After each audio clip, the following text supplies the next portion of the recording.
ٹھیک ہے. تو اب جس کے پاس میں آپ کو بھیج رہا ہوں ان کے پاس بھی کیا ہے؟ میرا دیا ہوا علم ہے. اور یہی وجہ ہے کہ وہ ساری باتیں موسیٰ علیہ السلام کی سمجھ میں آ ہی نہیں رہی تھی، کیونکہ وہ کسی اور دنیا کے بارے میں بات تھی. ظاہری سی بات ہے، موسیٰ علیہ السلام تو جیسے ہم ہیں، نبوت کو ایک طرف رکھ دے تو ہمارے جیسے انسان تھے. ٹھیک ہے. اور یہاں پر اللہ تعالیٰ نے انسان کو اس کی کمزوری بھی واضح کر دی. اب حضرت خضر بھی انسان تھے، لیکن ان کے پاس جو علم آیا وہ ڈفرنٹ تھا، کیونکہ اللہ تعالیٰ نے واضح کر دیا ہمارے لیے اس بات کو، من لدنا، میں نے دیا اس کو علم کے. یعنی ان کے پاس جو خبریں تھیں، جتنا اللہ نے چاہا اتنا ہی دیا. اچھا، اب ہم اس میں ایک چیز دیکھتے ہیں کہ یہاں پر بھی جو ہم نے پورٹل کی بات کی ہے اس کو ہم تھوڑا سا دجال سے اپلیٹ کرتے ہیں، تاکہ آپ لوگوں کو تھوڑا ایک کلیئر ہو کہ آخر دجال کا پھر ان ساری باتوں سے کیا کنسرن ہے نا. حدیث ہے کہ دجال سے بچنے کے لیے پہاڑوں پہ چلے جاؤ. ابھی آپ بالکل تفسیر کو چھوڑ دیجیے، آپ کو لگے گا کہ میں بالکل آؤٹ آف دی وے جا کے بات کر رہی ہوں. ٹھیک ہے. تو آپ صرف اس کو اب آپ اس کو صرف دجال کے ساتھ ریلیٹ کریں. موسیٰ علیہ السلام پہ ہم دوبارہ واپس آتے ہیں انشاءاللہ. ہم اپنی 60 آیت اللہ کے حکم سے آج ضرور سٹارٹ کریں گے. یہ تھوڑا سا پیراگراف ہے تو یہ آپ لوگ ضرور لے لیں کہ آپ کے لیے فائدے مند ہوگا. تو حدیث پاک ہے کہ دجال سے بچنے کے لیے پہاڑوں پہ چلے جاؤ. تعلق کیا ہے؟ یعنی پہاڑ اور دجال، ہم مسلسل یہ حدیث پڑھتے چلے جا رہے ہیں نا.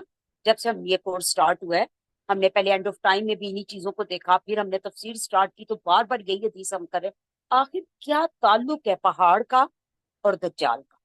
سوچنے کی بات ہے نا. بات یہ کہ اگر ہم اپنا مائنڈ نہیں کھول رہے تو سورہ کاف کو صرف جسٹ یاد کر لینے سے، بالکل صرف اس کی تفسیر جان لینے سے ہم دجال سے نہیں بچ سکیں گے. ہمیں اس کی ایک ایک چیز کو جہاں تک ہم سے ہو سکے گا ہم کھولنے کی کوشش کریں گے. تو آج ہم اس پہ ذرا کھولتے ہیں کہ پہاڑوں سے کیا تعلق ہے. وہی کہاں پہ نازل ہوئی؟ پہاڑ پہ. ٹھیک ہے. اصحاب کہف کہاں جا کے ہوئے؟ غار کہاں پہ ہوتے ہیں؟ ان کا لنک دیکھیں. تو اب ایک اور پوائنٹ ذہن میں آتا ہے کہ دجال کے لیے ہمیں کہا جاتا ہے کہ وہ ہر جگہ پہ جائے گا سوائے مکہ اور مدینہ کے. تو کیا پہاڑوں سے دور ہے؟ پہاڑوں پہ بھی تو جا سکتا ہے نا. مطلب یہ ہے اس حدیث کا کہ اس سے بھاگنا ہے. بھاگنے کے لیے پہاڑ کی کھو میں پناہ لو، جیسا کہ اصحاب کہف گئے، جیسا کہ آپ صلی اللہ علیہ وسلم خود حق کی تلاش میں پہاڑوں پر یعنی غار ہرا میں جایا کرتے تھے، وہ بھی پہاڑی پہ تھا. تو دجال سے جو پناہ گاہ ہے نا، یہ نہیں ہے کہ دجال پہاڑ پہ آ نہیں سکتا. پہاڑ اللہ نے خود اس کو لوگوں کے لیے ایک پناہ گاہ بنا دیا، ایسی کسی بھی چیز سے بچنے کے لیے. ٹھیک ہے. اچھا، اب دوسرا سوال جو میں نے آپ کو سٹارٹ پہ کہا کہ اس میں ذکر جو ہم پورٹل انشاءاللہ پھر ذوالقرنین پہ بہت ڈیٹیل سے کریں گے. اب دوسری چیز یہ تھی جو ہمیں بتائی گئی کہ دجال کی جنت اور دوزخ کو پہچان لینا. ہمیں کیسے نظر آئی؟ کوئی انسانی آپ کو جنت اور دوزخ کو نہیں دیکھ سکتی. اچھا، وہ آرٹیفیشل بھی ہوگی. چلیں یہ بھی ہم نے مان لیا، بالکل ٹھیک ہے کہ وہ تو بناوٹ بھی کیسے؟ پورٹل کھلیں گے. ٹھیک ہے. وہ ساحل صاحب یہ کہتے ہیں کہ پورٹلز کھولے جائیں گے، کوئی انسان بھی آگ کا دریا اٹھا اٹھا کر پھر نہیں سکتا. یعنی وہ کوئی ایسا پورٹل کھولے گا جس کی وجہ سے اس کے ہاتھ کے جو بیک پہ چیز ہوگی وہ ہمیں نظر آنے لگ جائے. ٹھیک ہے. سو اس چیز کو بھی سمجھنا ضروری ہے. جیسے میں نے پہلے کہا، صرف آیتوں کو یاد کرنے سے نہیں، ان چیزوں کو سمجھنا بھی ضروری ہے کہ آخر دجال ہمیں وہ جنت دوزخ کیسے دکھائے گا، وہ بارش کیسے کرے گا، وہ یہ سب کیسے کرے گا. اس چیز کو مطلب آپ سائنس کو اس میں بھی سمجھنا چاہیں سائنٹیفکلی بھی سمجھ لیں.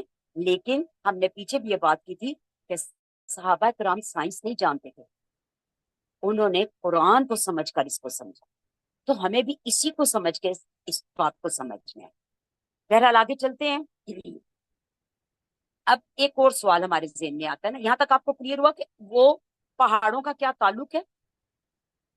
پھر اس کے بعد وہ کیسے دکھائے گا؟ اب ہم اگلا سوال دیکھتے ہیں کہ دجال کے آنے تک کیا یہ سارے پورٹل جو ہیں وہ بند ہیں؟ اس کا جواب ہے جی ہاں. کیوں؟ اس لیے کہ دارمی والی روایت کے مطابق جب وہ آئے گا تو اس نے خود یہ کہا دارمی سے کہ دجلہ یا فرات کا پانی خشک ہو جائے گا. ٹھیک ہے، یاد ہوگا آپ لوگوں کو حدیث کا یہ حصہ. اور سونے کے پہاڑ کی حدیث بھی ہمیں ملتی ہے. تو گویا کوئی مقناطیسی تعلق ہے پانی، سونے اور دجال کی بات میں. یعنی وہ ایسا ایک تعلق ہے جو ہمیں ابھی تو سمجھ نہیں آ رہا، لیکن کوئی تعلق ہے جو اس نے یہ بات کی اور داروی نے آ کے نبی پاک صلی اللہ علیہ وسلم کو فرمایا کہ دجلہ یا فرات کا پانی خشک ہو جائے گا اور سونے کا پہاڑ نکل آئے گا. پھر حدیث ہے کہ وہ اچانک آئے گا. یہ سب واقعات موتی کی لڑی کی طرح ہوں گے. یعنی جیسے لڑی ٹوٹتی ہے نا تو ایک کے بعد ایک موتی گرتا ہے. تو اس سے پتہ چلتا ہے کہ ایک واقعہ بھی ہو کے ہٹے گا تو دوسرا ہو جائے گا. جیسے پانی خشک ہوا تو ساتھ ہی کہیں سے سونے کا پہاڑ نکل آئے گا، ساتھ ہی اگلا کام ہو جائے گا. یعنی لگاتار ہوں گے یہ سارے کام. تو کیا پتہ چلتا ہے کہ لوگ سونے پر لڑ رہے ہوں گے. سونا ایسی چیز ہے، دیکھیں پانی زندگی کی علامت ہے. پانی خشک ہو جائے گا. اب سروائیو کرنے کے لیے ایسا سالڈ ایسڈ چاہیے جس کو آپ اپنے ساتھ موو کر سکیں. اچھا، روپیہ پیسہ نا وہ کبھی بھی کرنسی کبھی کسی لمحے ختم ہو سکتی ہے کسی بھی ملک کی. اور اس ٹائم تو ہم بالکل کنارے پہ بیٹھے ہیں. یاد ہوگا آپ سب کو کہ رشیا کی کرنسی راتوں رات ختم ہو گئی تھی.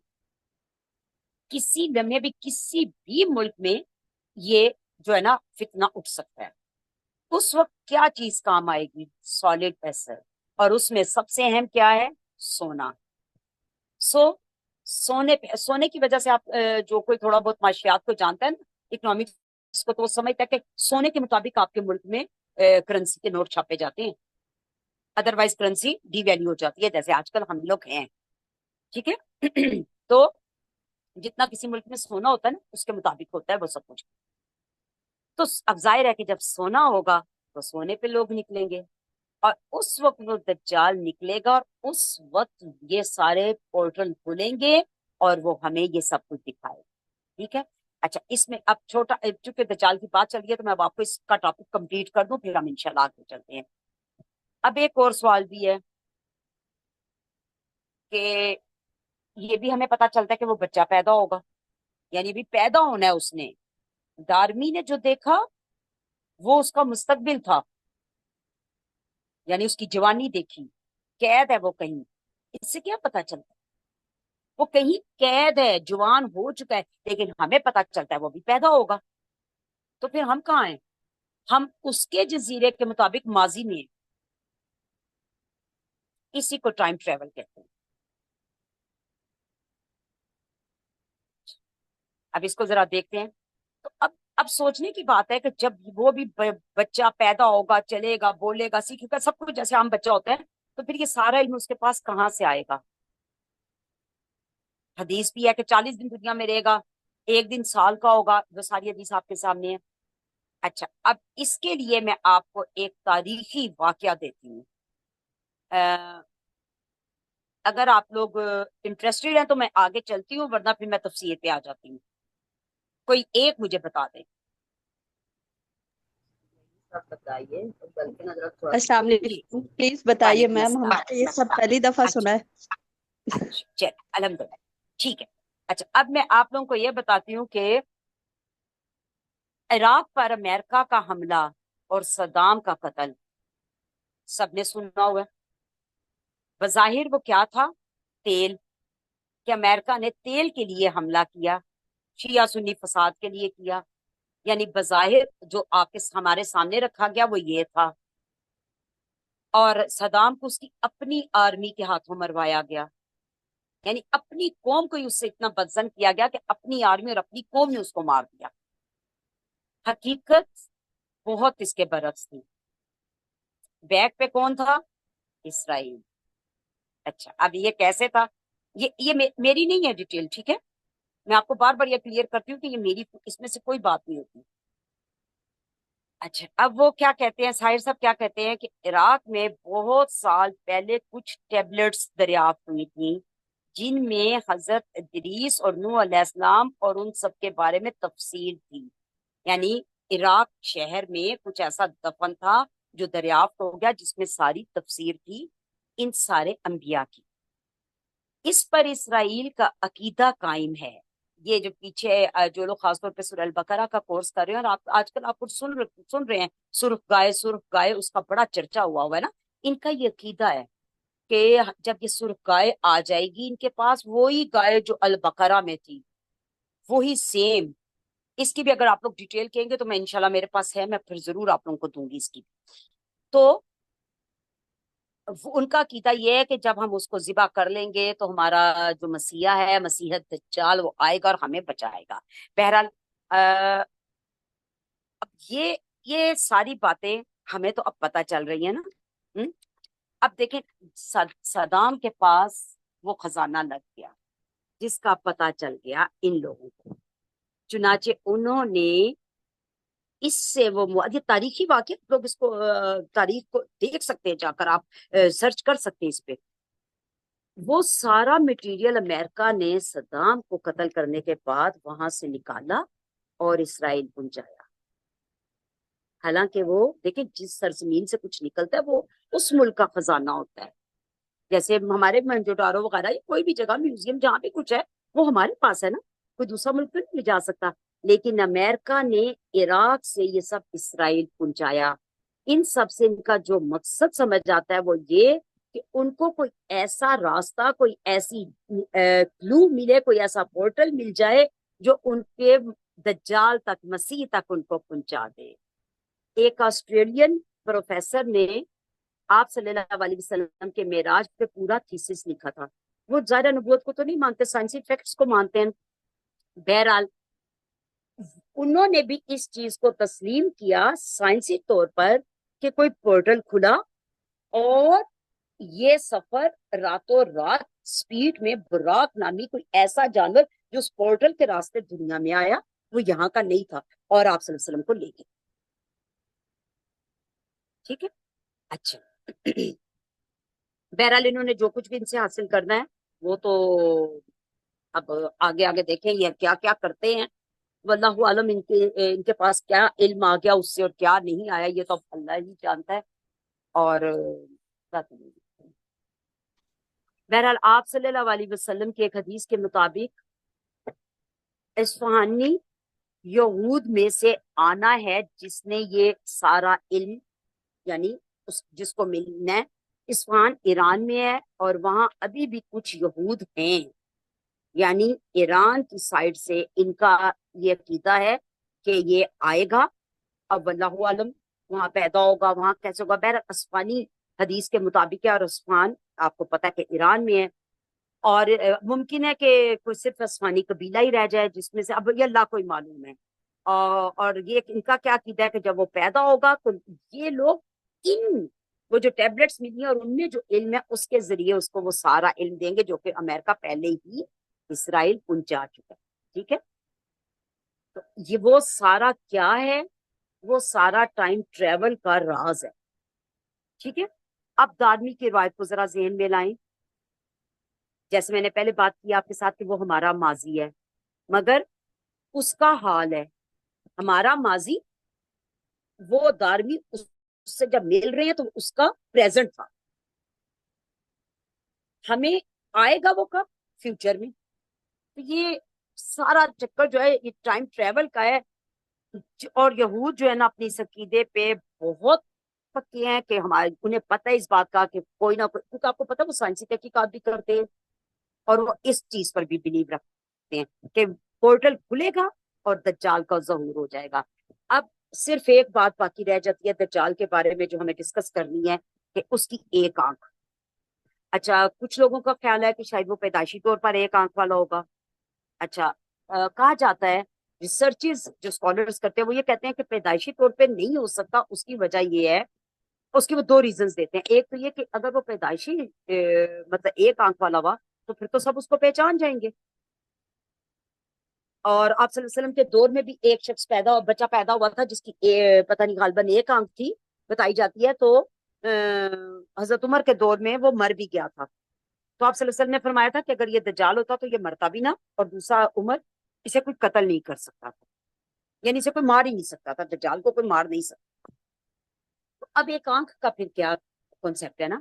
تو اس پہ اسکالرز جو ہے جن کی ریسرچز اب وہ یہ کہتے ہیں کہ ممکن ہے کہ وہ کسی حادثاتی طور پر کوئی ایسا حادثہ جو اس کو دنیا کی نظروں میں ہیرو بنا دے، یعنی کسی کو بچاتے بچاتے اس کی ایک آنکھ ضائع ہو جائے.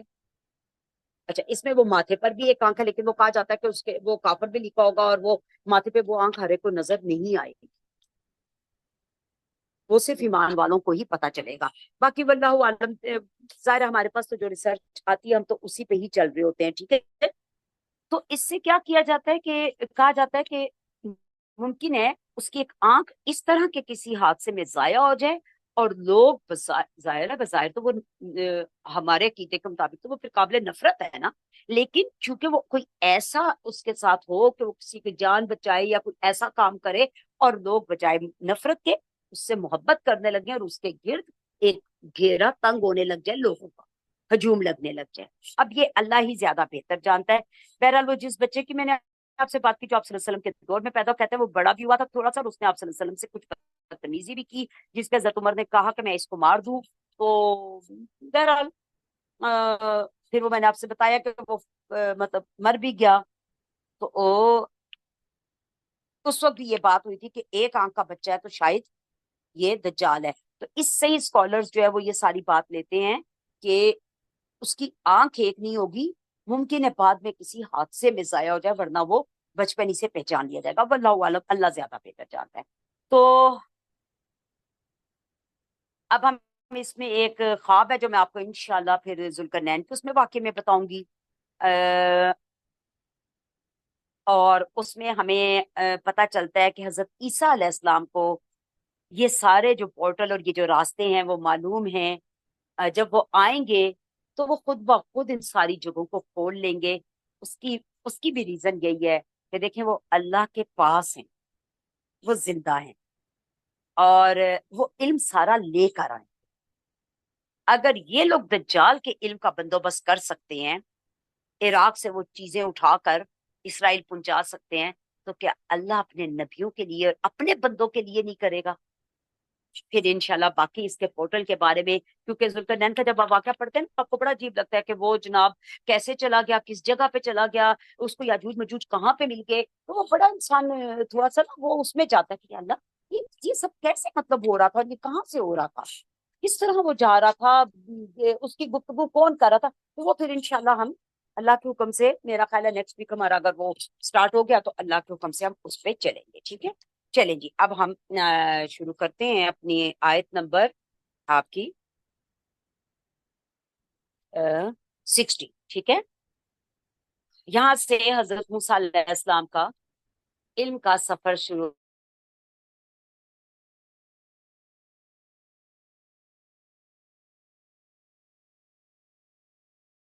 کی.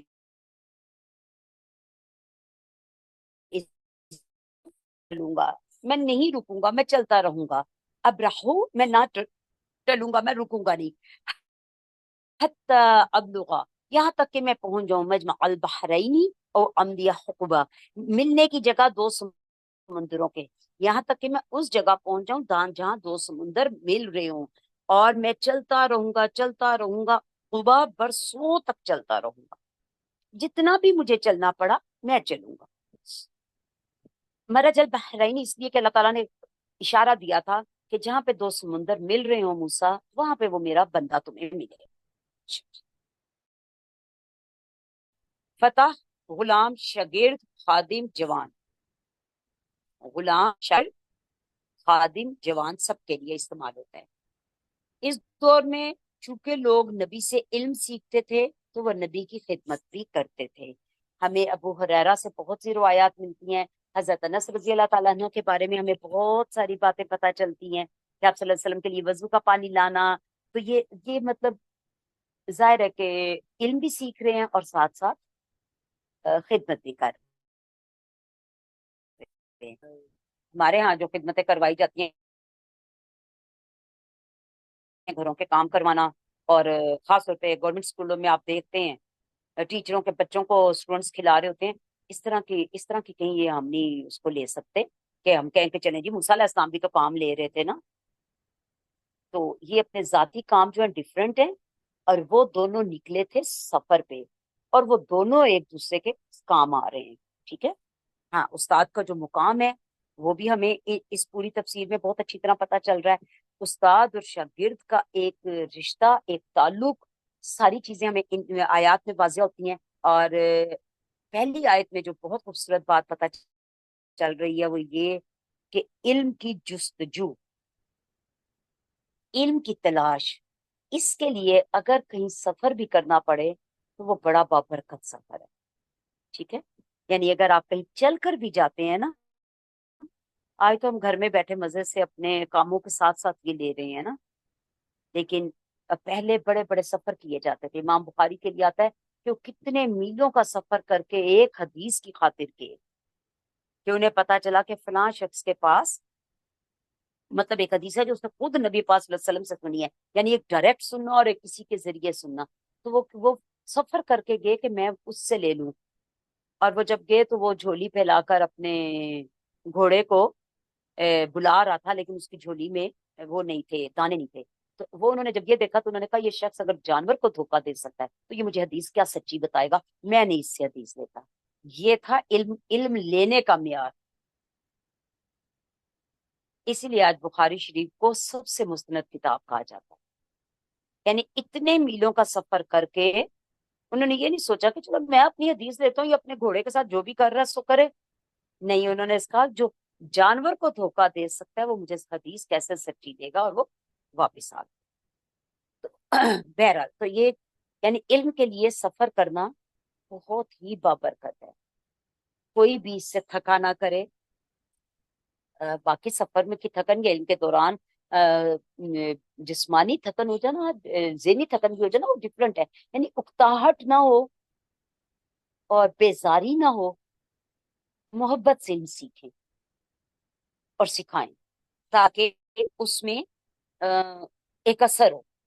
اگر ہم خود ہی اکتائے ہوئے ہوں گے، بیزار ہوں گے، ساتھ میں بھی کیا اثر ہونا ہے؟ نہ لینے والے کا مزہ اور نہ بتانے والے کا مزہ. حقوبہ کہتے ہیں جو آیت کے بالکل اینڈ پہ ہے، 70 سے